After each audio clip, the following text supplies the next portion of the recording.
How to protect your peace. A lot of people don't actually want to protect their peace, even though at our core we all do, but a lot with the way they live and the actions they choose to take do not want to protect their peace. But if you're someone who's consciously aware of the importance of peace and the importance of natural harmony and being cohesive with yourself and in alignment, then I want to talk with you about a couple of things that can help you. Now, last time I was here shooting some videos for you, I ended up speaking with a stranger who walked past. He was around my age. And when I was shooting the videos, one of the questions I actually asked him was, how would you go about protecting your peace? Because obviously these questions that I answer or topics that I explore in these videos, the majority of them come from conversations I'm having or from questions that you guys send me that you want me to cover. And it was a question that I'd had sent in. And then I thought, you know what, I'll take the opportunity to ask a complete stranger how he'd protect his peace. And he told me, it was very interesting, there's a couple of things he said, but the one that stuck with me was he said that once he learned to not be envious of where everyone else appeared to be, and he'd become more content with his own life, it wasn't that he wasn't interested in evolving or growing anymore, but his whole reason for living changed. It wasn't about, keeping up with the Joneses, so to speak, or he told me that he had, a couple of friends that had made millions of dollars and he hadn't, and he found he found himself to be very envious of their life.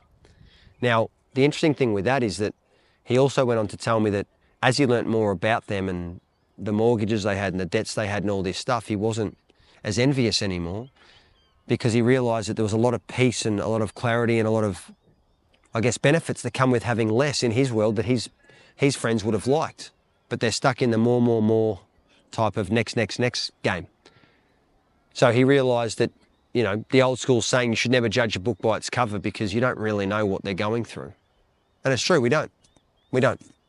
So then he gave me this other really cool example. Once he'd said that one of the best ways to protect his peace was to not be envious of anybody anymore, which I guess has a bit to do with comparison. He then went on and gave me this example about a shelf. And he said when he learned to just be happy with the shelf that he was on and not try to rush to get further ahead or go down or go sideways, but just acknowledge where he was at and start appreciating what he had and whereabouts he was in his life, he said that was really fantastic for him to help his peace and protect it. And I spoke with him at the time and I said to him, have you ever thought about flipping that shelf analogy like on its side? And he goes, what do you mean? I said, well, obviously, depending on what shelf you're on, there's people that are always going to be on a higher shelf, so to speak, or a higher level, to use his example, or a lower level.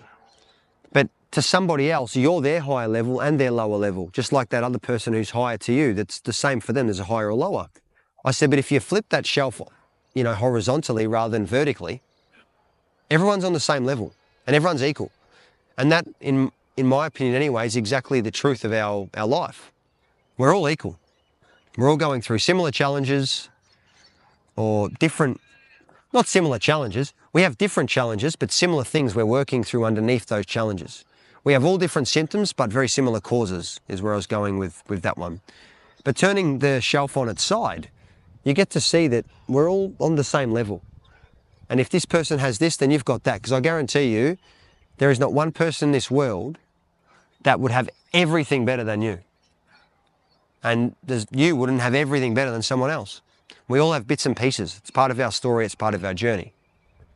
The example he gave me on the shelf too, while I'm talking about it, just come back to me now, was the example of alcohol. Obviously, I'm someone who doesn't drink, so he obviously has a little bit more experience in that domain than I do. But he said, his opinion was that Jim Beam is a rubbish drink. Right? So if anyone from Jim Beam's out there, I'm not trying to discredit you, I'm just telling a story. All right? And if you love that drink, awesome, because he does speak good about it, which I'll share with you in a second. So he said Jim Beam knows its place on the shelf. And in his opinion, Jim Beam's down the bottom of the shelf. It's not a drink that he would rate. He'd much prefer to go to top shelf style things where people come in and they prefer stuff that's way more expensive and it's been distilled for a lot longer and all that jazz. But he said to me, he goes, Jim Beam knows its place on the shelf and there are people who love it and people that are happy to drink it and people that like the price point and people that like how it tastes and people that like what it does for them. He goes, so by Jim Beam knowing its place on the shelf and not comparing to the top shelf stuff, how much they charge, what their process is, any of that jazz, he goes, Jim Beam has its own market and its own place in the world. the same way a top shelf Johnny Walker does or something else. And I just found that really interesting to go, do we as people live like that? And I thought, yeah, we do. We do. And this is half the reason why we get stuck in not knowing how to protect or enhance our peace.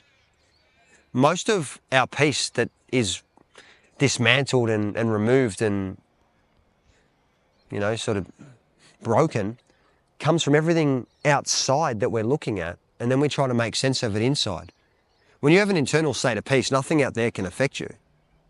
And I guess, you know, I've spoken about him and his examples for a little bit, and that's because, again, I was just a common Joe stranger walking down the street, and all of us are common Joes in our own ways, and all of us are special in our own ways. But it was just a random interaction, and I thought, you know what, there's some value in that to share with you guys.